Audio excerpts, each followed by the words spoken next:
warahmatullahi wabarakatuh. Alhamdulillahirrahmanirrahim.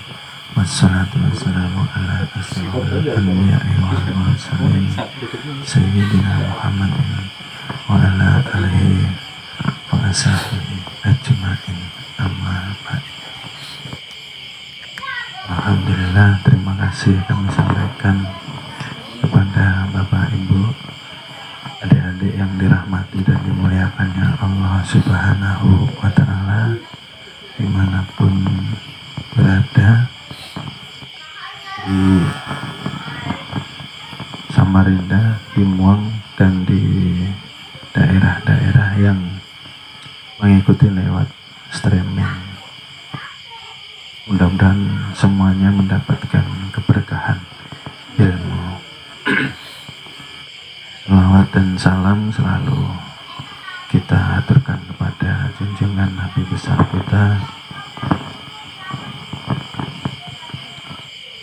Nabi Muhammad Sallallahu Alaihi Wasallam. Alhamdulillah, terima kasih sekali lagi kami sampaikan kepada Bapak Ibu dan adik-adik yang dirahmati dan dimuliakannya Allah Subhanahu wa Ta'ala. Malam hari ini alhamdulillah kita masih diizinkan bertemu di dalam keadaan yang sehat, penuh nikmat, tidak kurang dari suatu apapun. Alhamdulillah, rasa syukur kita wujudkan kepada Allah Subhanahu wa Ta'ala dengan jalan menimba ilmu di majelis. Minggu kemarin kita sudah membahas bab menghindari najis batin, menghindari syirik dari yang terlihat atau syirik jali maupun syirik yang tersembunyi atau dikatakan syirik khafi.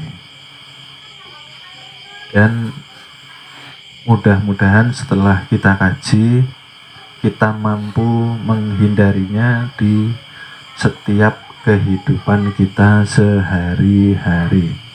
Karena ketika kita lupa, salah satunya yang paling halus kemarin ialah yang paling halus, kita sering lupa, kita sering lalai di dalam setiap denyutan nadi kita akan kesadaran diri mengingat kepada Allah Subhanahu wa Ta'ala. Itu yang paling halus dan yang paling sering kita lupakan. Dan yang kedua ialah di dalam kita menegakkan, mendirikan sholat, seringkali kita lalai di dalam sholat itu sendiri. Sholatnya menghadap kiblat, tapi hatinya belalaian, hatinya keliling-keliling, healing. Nah, itu pun termasuk di dalam syirik khafi dan sering kita jalani tanpa kita sadari seperti itu. Ternyata kita sudah menjalani syirik itu sendiri. Oleh sebab itu, apapun ibadah amaliyah kita tidak akan sampai kepada Allah Subhanahu wa Ta'ala yang maha suci, karena amal ibadah kita yang kita lakukan dengan najis batin tadi tidak diterima atau tertolak. Ibarat di langit itu tidak sampai langit satu dikembalikan, karena dibarengi dengan yang namanya najis batin. Dan najis batin ini dikategorikan juga sebagai kegelapan hati karena masih menjalani syirik itu sendiri. Karena kebanyakan syirik mereka yang tidak mau belajar ilmu hakikat dan ma'rifat. Seperti itu. Karena ketika mereka berhenti hanya di fikih nahwu shorof, mereka akan seringkali merampas hak-hak Tuhan. Artinya merampas itu ialah merasa ada diri. Bukankah sudah kita jelaskan itu termasuk daripada dosa besar, merasa ada diri. Akhirnya merasa dia yang sholat, merasa dia yang zikir, merasa dia yang puasa, merasa dia yang berzakat, merasa dia yang pergi umroh, merasa dia yang pergi haji. Maka sudah dijelaskan di bab yang terdahulu, ketika kita ingin mengetahui hakikat jati diri, maka hancurkan tubuh menjadi hati. Maksudnya seperti apa? Hancurkan tubuh menjadi hati itu kiasan Bapak Ibu. Maksudnya ialah sadarilah ketika engkau ingin melihat hakikat tubuhmu, maka engkau harus menilik ke dalam hatimu. Ternyata yang menggerakkan tubuh tidak lain ialah dari hati itu sendiri. Karena tanpa berniat tubuh tidak akan bergerak. Nah, disitulah kita tahu akhirnya bahwa sifat tubuh ini dikatakanlah la haula wala quwata. Itu maksudnya Bapak Ibu. Maksud kias yang jarang dipahami. Hancurkan hati menjadi ruh. Ternyata ditilik lagi. Ruh mampu berniat memerintah tubuh ternyata karena adanya perintah daripada ruh itu sendiri. Artinya hati tidak berfungsi tanpa adanya kuasa daripada ruh itu sendiri. Lalu hancurkan ruh menjadi nur. Bahwasanya ternyata ruh tidak mampu memerintah hati, tidak mampu menggerakkan tubuh tanpa adanya nur itu sendiri. Artinya nur ternyata yang lebih berkuasa. Lalu hancurkan lagi nur menjadi sir, atau dikatakan zatullah atau nur Tuhan. Ternyata nur ruh, kolbu atau hati atau tubuh tidak akan mampu mempunyai kuasa tanpa sir atau rahasia Tuhan yang sudah dititipkan kepada manusia. Di dalam sir itulah Tuhan berkata, aku yang berkuasa, aku yang wujud, aku yang berkehendak. Nah, seperti itu. Ternyata itu tadi dikatakan pengakuan adanya diri dosa ternyata karena merampas hak Tuhan, disebabkan tidak mau mempelajari ilmu hakikat dan ilmu ma'rifat. Itulah sebabnya kenapa tidak mau belajar akan menimbulkan kesombongan, karena kesombongan diawali dari gelapnya hati. Dan malam ini insya Allah akan kita bahas bagaimana caranya kita kembali kepada Tuhan dengan kesucian agar supaya tubuh jasmani rohani kita selamat di alam kubur, tidak hancur lebur.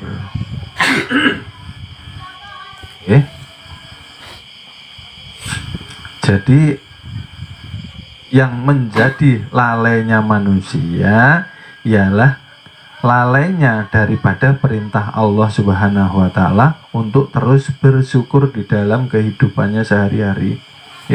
Coba kita bayangkan Bapak Ibu, betapa mahalnya denyutan nadi kita, denyutan jantung kita, denyutan kolbu kita ini mungkin jika dihargai mungkin ratusan juta, mungkin miliaran, ya.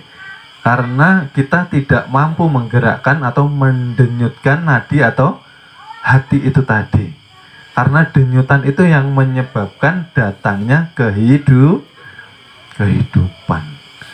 Dan kita yang sudah sampai di makom saat ini, di makom makrifat, kita ini tidak dibolehkan lalai sedetik pun.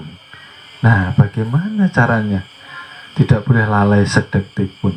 Kalau zikir zahar ini mungkin akan menghalangi kita karena kita banyak daripada kegiatan. Ada yang bekerja bermacam-macam.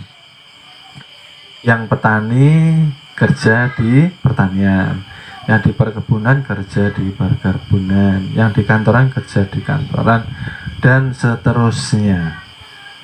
Artinya habis selesai sholat, zikir zahar sebentar, la ilaha illallah, la ilaha illallah, harus disambung, kan seperti itu. Yang diajarkan di perguruan kan tidak boleh memutus zikrullah, artinya tidak boleh memutus daripada kesadaran kita supaya tidak terhijab atau tertutup daripada pandangan hakikat mata atau kolbu kita kepada Tuhan kita. Karena setiap hari kita sholat ihdinas siratal mustaqim. Berarti minta petunjuk ya Bapak Ibu. Tunjukkanlah jalan yang lurus, yang benar, yang qori. Allah sudah menunjukkannya. Lihat mana ini loh. Di dalam dirimu, mengapa engkau tidak mengetahui ini? Dirimu itulah yang menjadi kezohiranku, dirimu itulah yang menjadi tajali daripada sifat-sifat rahasiaku. Sifatku hidup terlihat nyata di dalam ruh yang bergerak keluar masuk menjadi apa ini.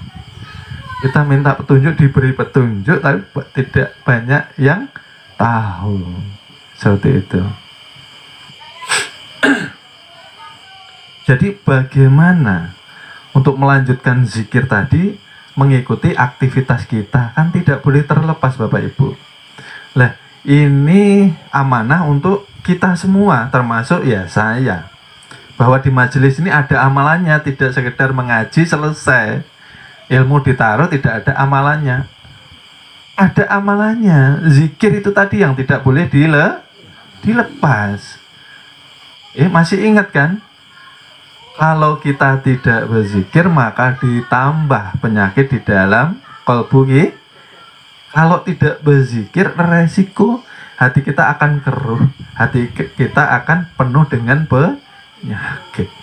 Nah, ketika kita meninggalkan, itulah salah satu tanda kita tidak sami'na wa ata'na pada Tuhan, tidak patuh. Pantas kehidupan kita banyak sekali masalah, banyak sekali rintangan, banyak sekali ujiannya. Kan sedetik pun tidak boleh lupa katanya, kalau sampai di makom ini.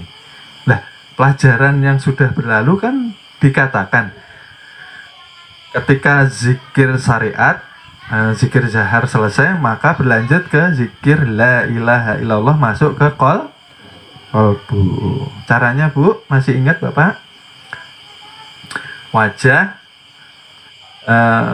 tundukkan ke kiri, mengarah ke hati atau kolbu kita. Nah, begini, melihat jalan ini ditutup, bibirnya ditutup, terkatup, yang diarahkan dua jari di bawah susu sini, okay? Lalu yang disebutkan masih ingat, okay? Seperti detak jantung nih, Allahu Allah, Allahu Allah, Allahu Allah, Allahu Allah, Allahu Allah. Kalau kita bekerja bagaimana? Ya kalau bekerja ya tidak perlu seperti ini. Ini ketika kita masih belum beranjak dari sholat kita. Setelah beranjak dari sholat, tidak boleh dilepas Bapak Ibu. Karena tanda kita menjahirkan lapas zikir di dalam hati, tanda kita bersyukur kepada Allah Subhanahu wa ta'ala. Tidak boleh berhenti. Ya. Nah, ini tugas, ini amanah kepada diri saya khususnya, kepada Bapak Ibu umumnya, sama adik-adik. Apakah ini terlepas atau masih istiqomah? Lah kan seperti itu koreksinya. Kalau mau mengkoreksi hidup kita ini sudah beres, benar, atau banyak masalah. Kalau banyak masalah dipastikan ini tadi berarti lepas. Ya. Nah kan enak, ini nikmat. Allahu Allah, Allahu Allah, Allahu Allah di dalam hati, di batin. Ya kan seperti detak jantung. Allahu Allah, Allahu Allah, Allahu Allah. Ini tidak boleh lepas Bapak Ibu. Seperti itu. Kalau lepas resikonya apa? Kalau lepas resikonya berpengaruh kepada mental kita, pikiran kita. Ya? Akhir zaman banyak ujian, banyak cobaan, banyak orang depresi, banyak orang stres, banyak orang mudah emosi, banyak orang mudah tersinggung, banyak orang temperamen, okay? Jadi sifatnya jadi pemarahan. Karena apa? Lepas ini tadi. Karena zikir ini mendinginkan.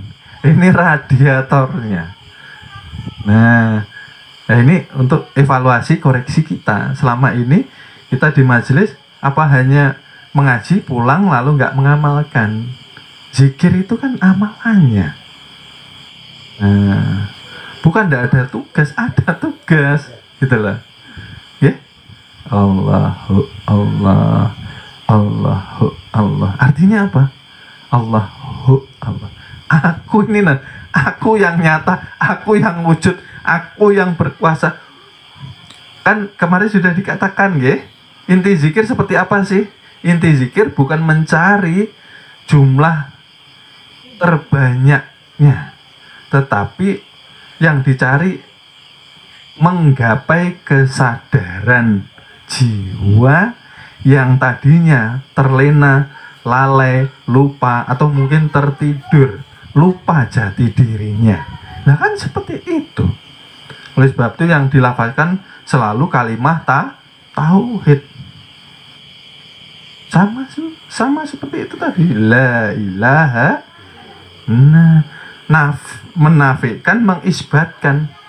Ya, artinya dinafikan ya kita ini sebagai hamba yang selama ini sebelum mengaji ilmu makrifat kita merasa ada diri, kita merasa kuasa, kita merasa wujud. Nah itu yang dinafikan. Lalu yang diisbatkan, ya yang di dalam hati itu tadi.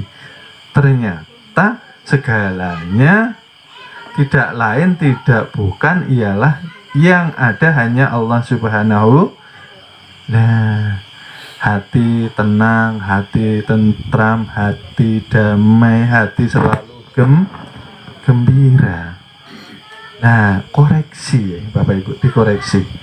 Karena ini tidak ada tujuan selain untuk mencapai kesadaran diri, kesadaran jiwa. Agar kita mampu kembali kepada Tuhan, menuju kesucian dengan hati yang bersih dan suci.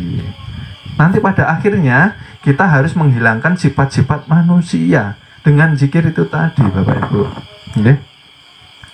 Karena tanpa berzikir dengan istiqomah mustahil kita bisa mengurangi daya kobaran api yang dikatakan amarah tadi.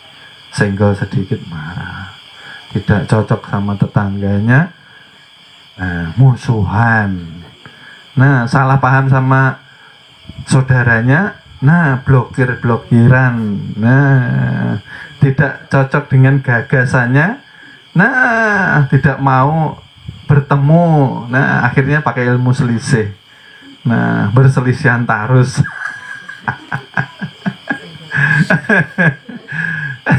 Sama saudaranya itu, nah bukankah kita ini mengajikan untuk membersihkan hati?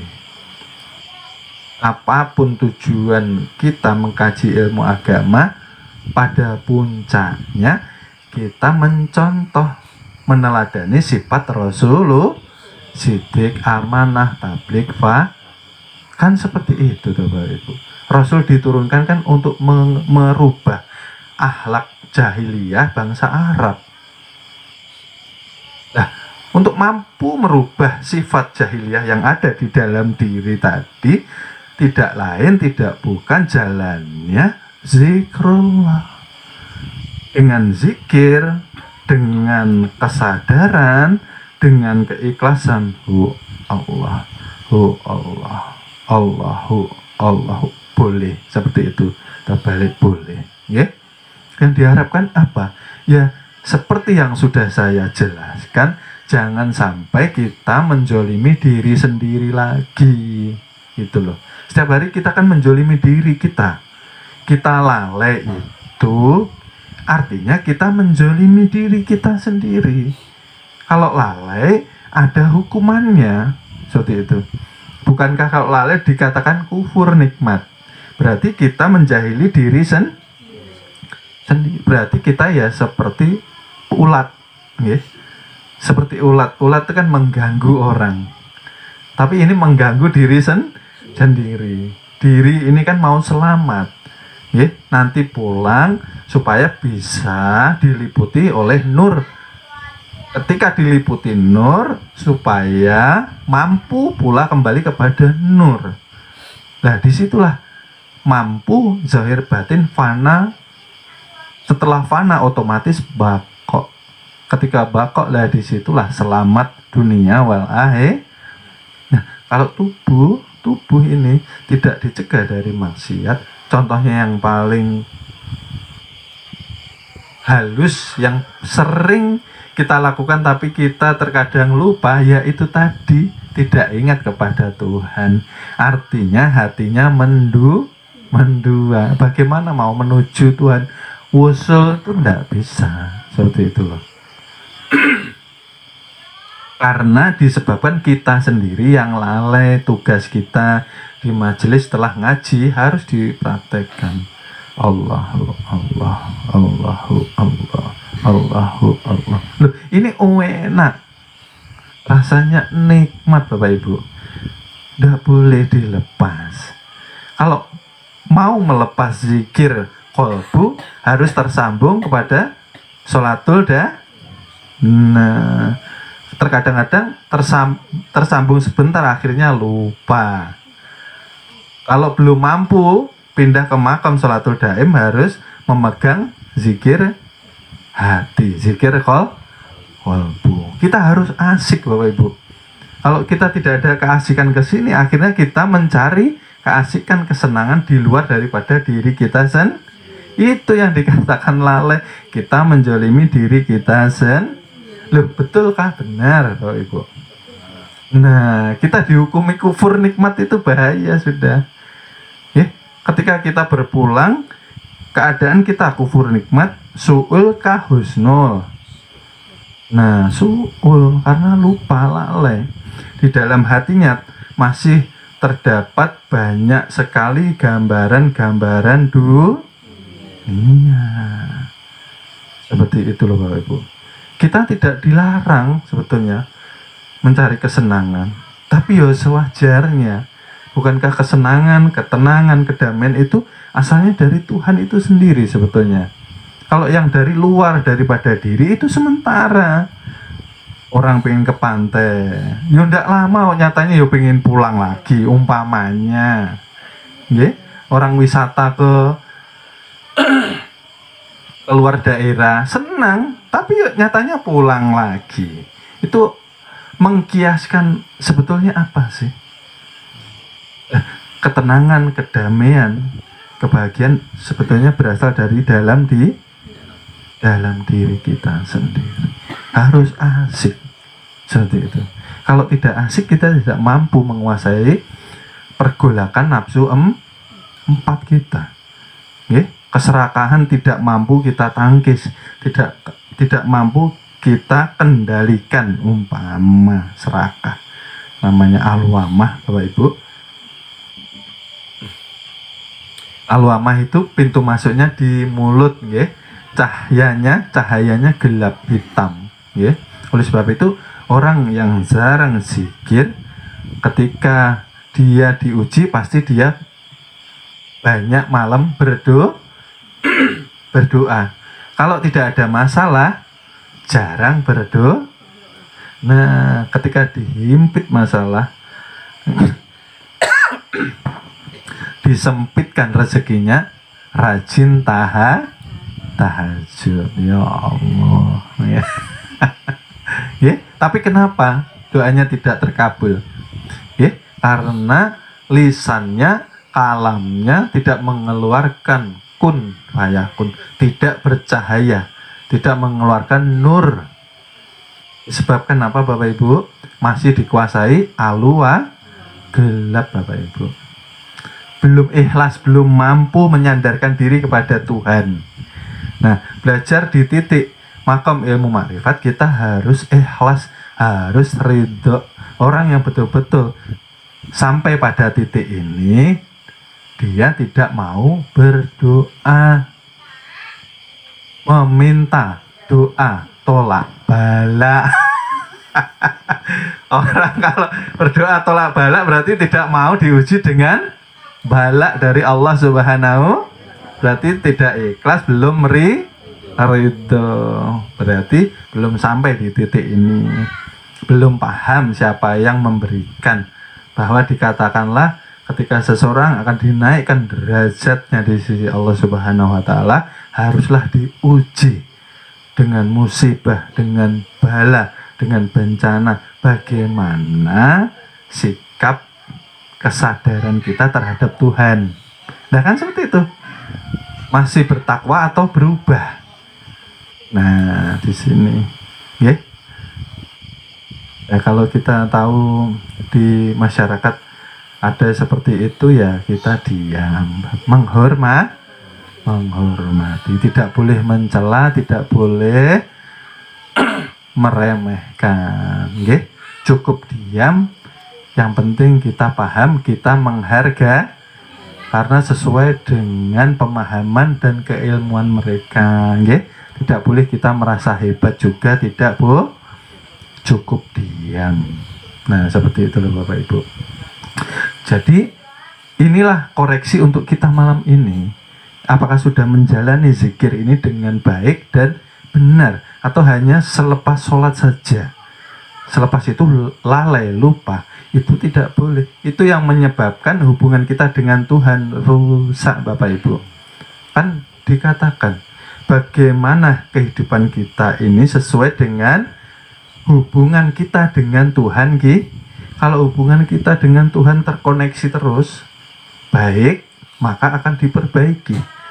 Tapi kalau terputus-putus, sendat-sendat, HP aja kalau hilang sinyal kan di loading terus. Hidup kita seperti itu, itulah, berputar di tempat. Sekuat apapun kita berusaha, terkadang kita lupa bahwa kita ini sebatas wayang. Kita lupa memandang di dalam diri kita yang zahir, jasad batang tubuh, ternyata ada dalang.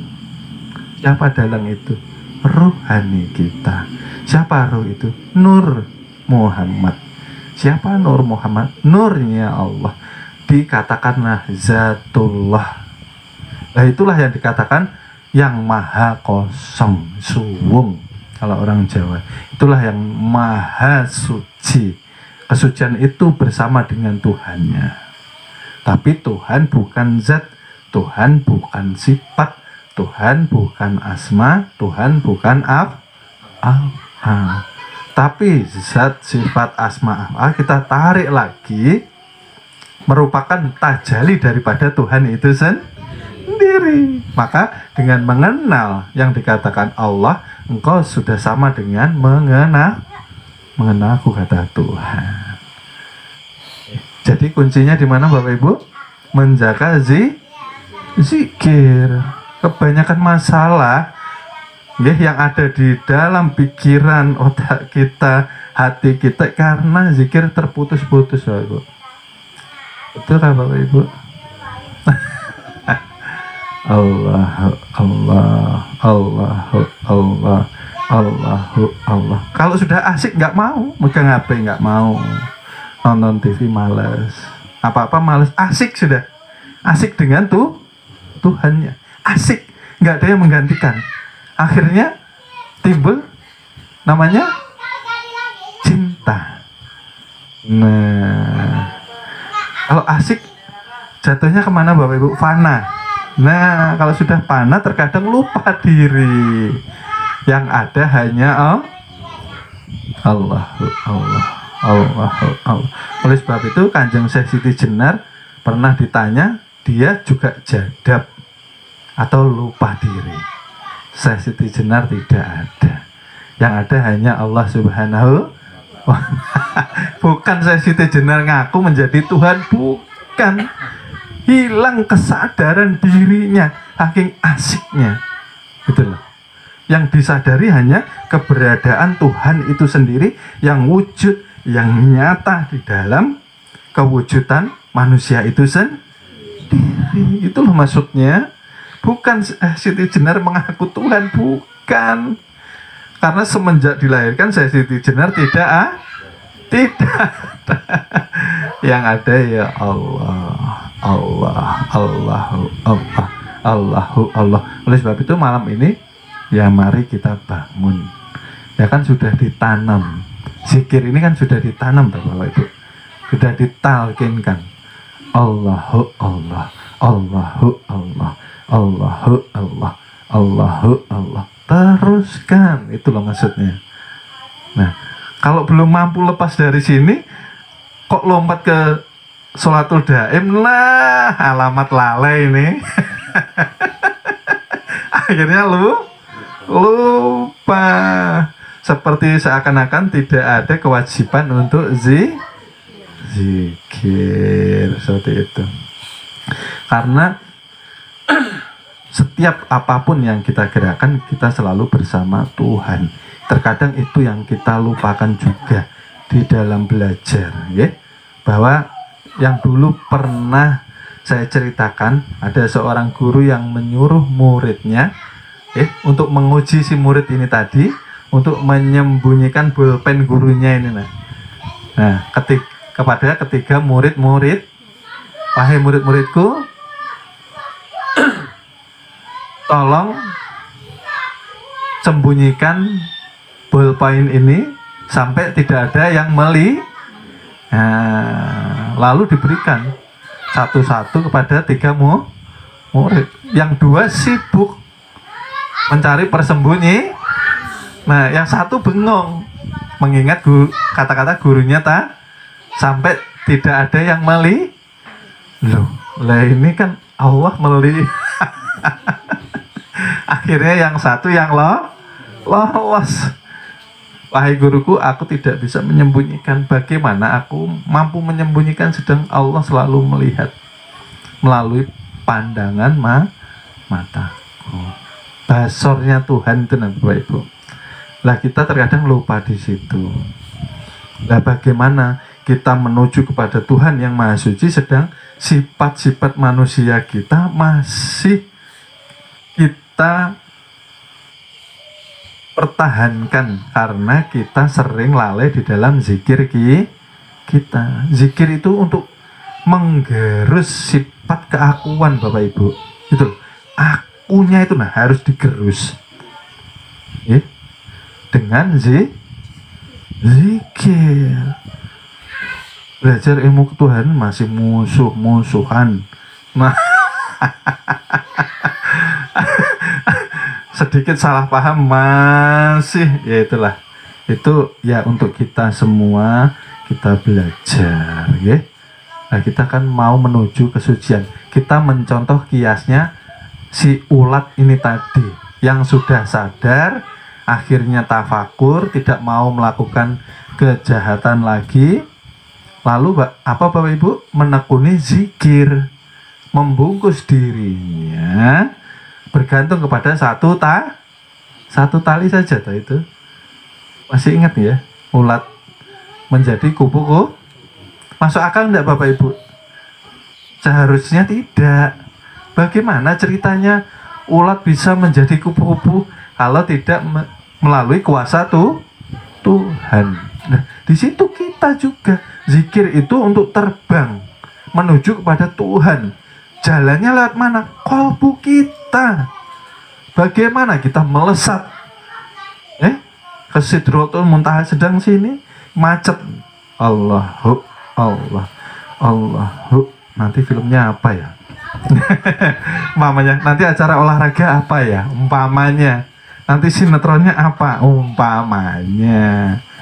Nah, kalau masih ya itu ya wajar, manusiawi. Tapi ini kita harus terus melatih, mengkondisikan, mendisiplinkan kolbu kita, gitu loh. Bagaimana kita mendapatkan ketenangan sedang kita masih sibuk dengan yang di luar daripada diri seperti itu. Ini sumber masalahnya sebetulnya. Kita sudah sampai ke pembahasan yang setinggi langit, tapi dasarnya di sini masih keruh, gitu loh. Kolbu kita masih sering lalai. Ini yang perlu kita perbaiki. Bagaimana kita mendapatkan nikmat sholatul daim, bagaimana kita mendapatkan khusyuknya di dalam sholat zikir kita sedang hati kita masih lalai. Arti lalai, dia dikatakan gelap hati. Bapak Ibu pernahkah merasakan ketika sholat Allahu Akbar nikmat? Pernah Bapak Ibu? Pasti pernah ya. Alhamdulillah pasti pernah. Nah, ketika kenikmatan itu diberikan kepada kita di dalam ibadah, artinya amal ibadah kita diterima Allah Subhanahu. Itulah ciri-cirinya Bapak Ibu. Ketika kita diberi kenikmatan di dalam ibadah, artinya diterima amal ibadah kita. Tapi ketika kita ibadah, kita merasa jenuh, bosan, karena tidak merasakan apa-apa, hanya menggugurkan kewajiban dan rutinitas saja. Ya di situ kita harus mengkoreksi kolbu Jangan-jangan kolbu saya ini tidak pernah saya pakai untuk Maka detakan ini tadi dipertanyakan loh Bapak Ibu. Setiap detakan dek ini dipertanyakan. Waktu yang aku beri, untuk apa engkau pergunakan setiap detik. Nah kita lalai terus, nanti bagaimana mau menjawabnya? Oleh sebab itu kan sering makanya Allahu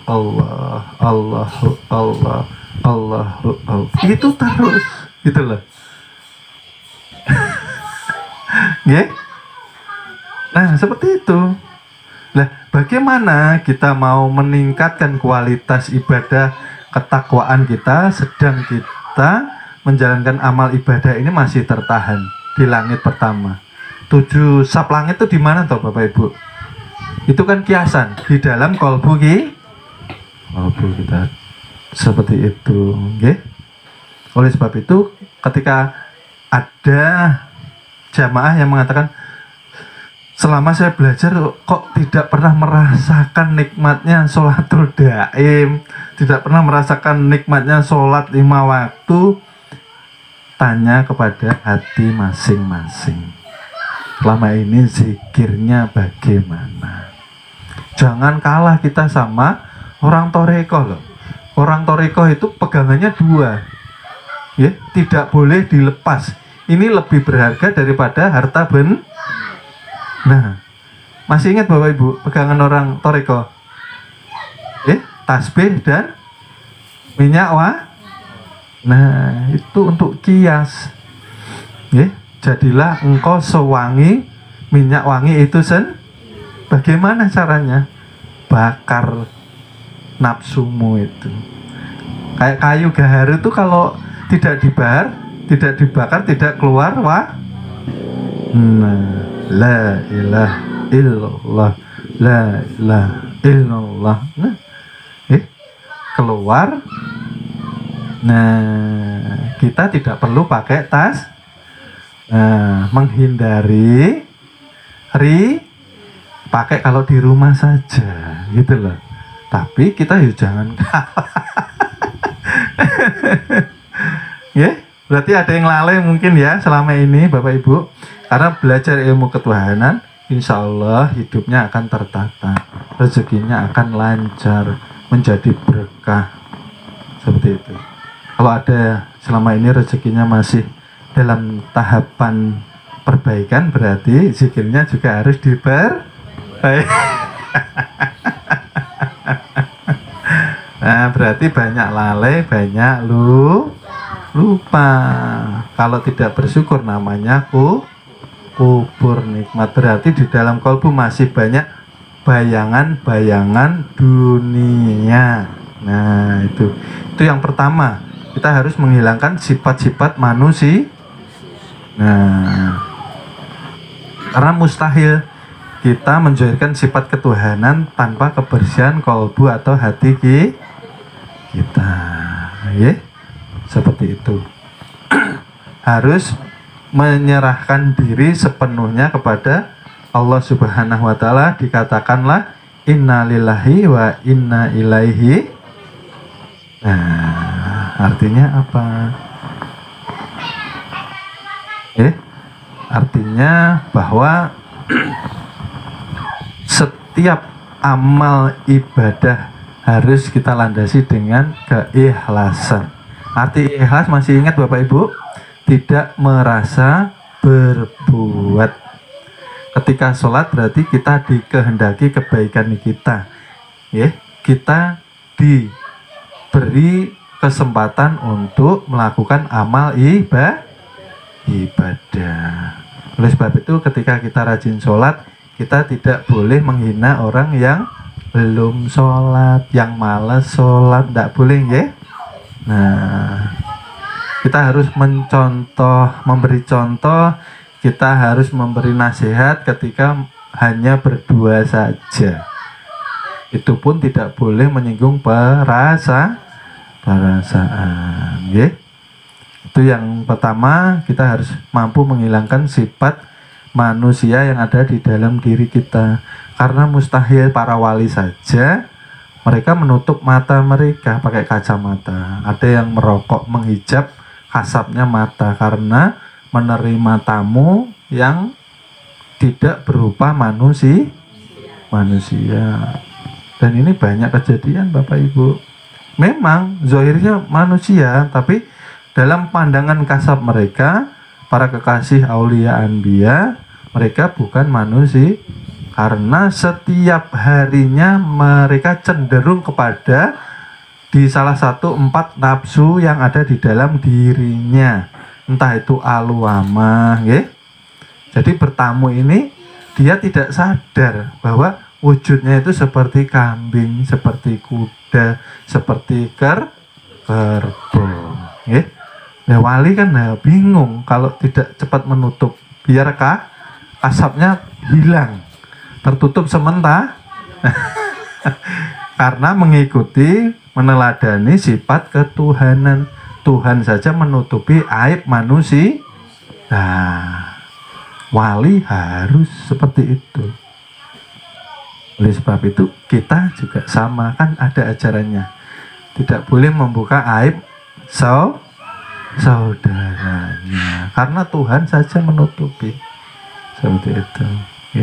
Ada yang seperti singa, ada yang seperti ular naik ke rumahnya para wali itu. Nah, mereka berupa manusia berkepala hewan. Kadang kepalanya bagus, kakinya berbulu. Kaki kepalanya bagus, berekor. Nah, tapi mereka tidak menyadarinya. Lah kalau ini pergi ke masjid, pergi ke musola umpamanya, banyak orang yang tidak paham seperti Seperti ini, nggih. Itu yang pertama. Dan yang kedua ialah kita harus sering yang namanya menjaga pergerakan nafsu 4 kita. Dikatakan puasa ilmu di perguruan, bahwa saya pribadi dan umumnya Bapak Ibu adik-adik yang belajar di majelis punya tanggung jawab menjaga nafsu 4. Dikatakan berpuasanya seseorang yang mempunyai ilmu ketuhanan. Nah, yang pertama tugasnya zikir. Yang kedua puasa ilmu. Artinya apa? Puasa ilmu itu menghindari segala hal sesuatu yang keluar dari sifat nafsu 4 yang ajakannya tidak baik. Masih ingat Bapak Ibu? Nah, masih ingat ya. Ketika Al-Wamah mengajak kita serakah, mengajak kita untuk cinta harta benda dunia, kita tidak boleh mengikuti. Ketika amarah mengajak kita untuk meluapkan emosi, kita tidak boleh mengikuti. Contohnya seperti itu. Ketika kita selama hidup memburu yang namanya keinginan, namanya impian-impian, kita harus mampu mengendalikannya. Itu yang dikatakan puasa ilmu. Dan puasanya tidak di kamar, di tengah keramaian manusia. Jadi kita dan Tuhan saja yang mengetahui.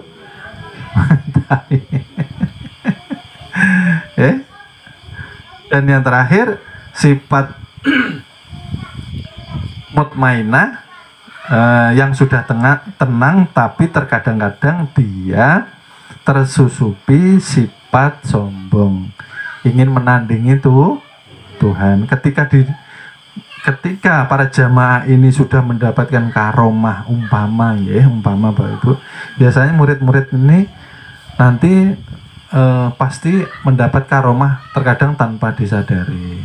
Contoh umpama kadang hujan, lalu di hati terbersit, ingin untuk sementara hujan ini jangan dulu turun, pindah, maka terkadang dituruti. Karomah. Tetapi kalau ketika kita terjebak di situ, maka kita dikatakan terpeleset, gugur puasa kita. Karena kita tidak boleh memakai karomah-karomah untuk kepentingan pribadi. Tidak boleh. Kecuali untuk menahan balak di satu kampung.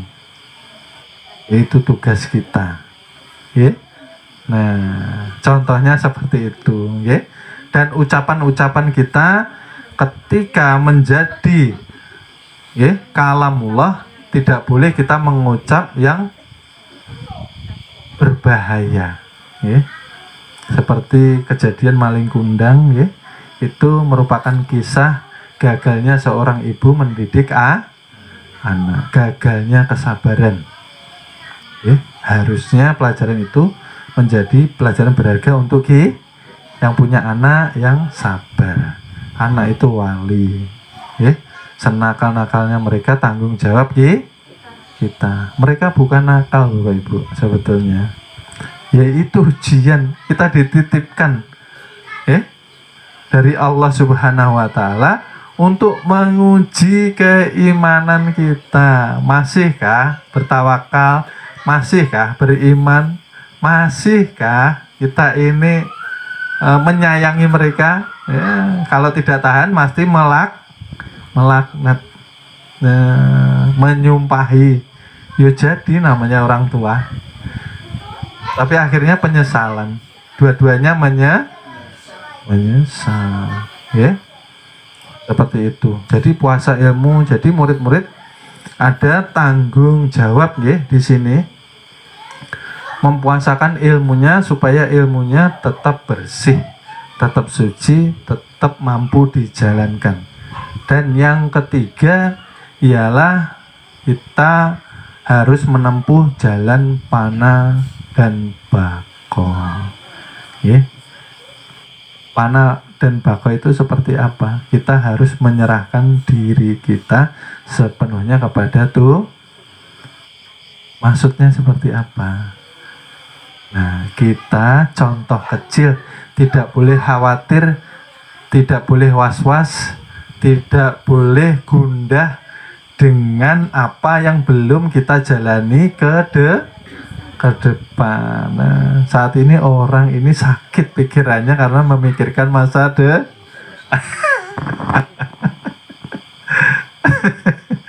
Maka sederhana Bapak Ibu, asal zikirnya. Itu loh Bapak Ibu, kembali lagi sebetulnya.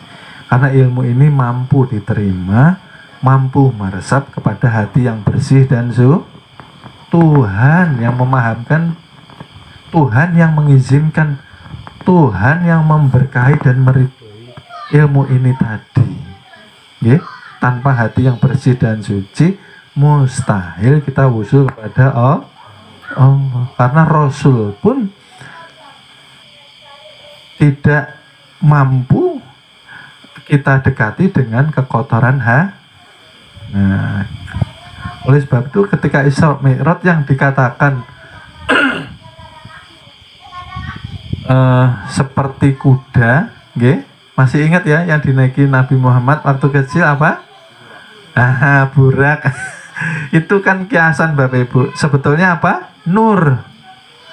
Nah, oleh sebab itu kan sekejap rasa hangat yang diduduki belum hilang sudah kembali. Ini Bapak Ibu. Tidak mungkin mampu kita datangi, tidak mungkin mampu kita diantarkan kepada Tuhan ketika kita masih kotor. Oleh sebab itu cari kenikmatan di dalam zikir itu sepele terkadang, tapi itu yang terpenting, betul itu. Karena tanpa hidupnya hati kita mustahil sampai kepada Tuhan. Tidak cukup hanya belajar Bapak Ibu, prakteknya. Prakteknya harus jalankan. Allahu Allah, Allahu Allah, Allahu Allah. Nah, nanti lama-lama berkalimah la ilaha. Nah, berkalimah itu dengan kesadaran, bukan dengan ilmu. Karena nanti setelah kita sampai sudah dekat dengan Tuhan, ilmu kita buang. Kita tidak boleh membawa tidak boleh Bapak Ibu. Ini pengantar saja. Dikiaskan ketika nanti sampai depan rumah, ilmu harus yang dibawa apa? Muhammad Rasulullah. Nah, ilmu mengantarkan sampai depan pintu saja Bapak Ibu. Oleh sebab itu harus bersih, harus suci, harus usul kepada yang dikatakan Muhammad hakiki, Rasul hakiki, dikatakan rasa sejati. Bagaimana kita menikmati sedang kalbu kita masih gelapnya, naudzubillah. Nah, gitu loh. Kan kita melihat ini kan mudah ya, setiap hari. Kalau kita ini cenderung senang apa, coba dilawan. Jangan dipegang kesenangan itu. Bagaimana nanti? Pasti berontak. Nah, berontak itu ya hujamkan ke hati kalbu ini tadi. Itu untuk mengobati penyakitnya seperti itu. Oke, Bapak Ibu. Mungkin kajian malam ini sementara kita akhiri sekian karena waktu yang terbatas, dan kami harapkan kita semua mampu memperbaiki zikir kita, nggih Bapak Ibu. Zikir yang ikhlas, zikir dengan senang hati, jangan terpaksa. Itu loh, nggih Bapak Ibu. Tidak cukup kita tahu pasti selamat, belum. Setelah tahu, nyatakan, praktekkan di dalam keseharian kita. Itu dikatakan kita beriman. Itu kita dikatakan bertakwa. Itu yang dikatakan kita patuh tunduk dengan Allah Subhanahu wa ta'ala. Jangan setiap hari dihidupkan, setiap hari menentang Tuhan. Nah, seperti itu. Kelihatannya sholat tapi hatinya lalai. Kelihatannya sholat tapi hatinya lupa. Ketika sholat tidak merasakan kenikmatan ibadah. Cirinya tadi apa Bapak Ibu? Kalau tidak merasakan nikmat ibadah, nah tertolak ibadah sebabnya hatinya masih gelap. Nah, berarti dikoreksi masing-masing, karena selama ini majelis kita memberikan jalan musuh kepada Tuhan, harus diikuti jalannya. Rasul kan seperti itu juga. Kalau cinta kepada Rasul, ikutilah jalan yang diajarkan Rasulullah. Nah, pokok tujuannya ke kolbu, ke hati kita. Terima kasih, mohon maaf apabila masih banyak salah kata, salah ucap dalam menyampaikan kajian, karena kebenaran datang mutlak dari Allah Subhanahu wa ta'ala. Terima kasih, kami cukupkan sekian. Wassalamualaikum warahmatullahi wabarakatuh.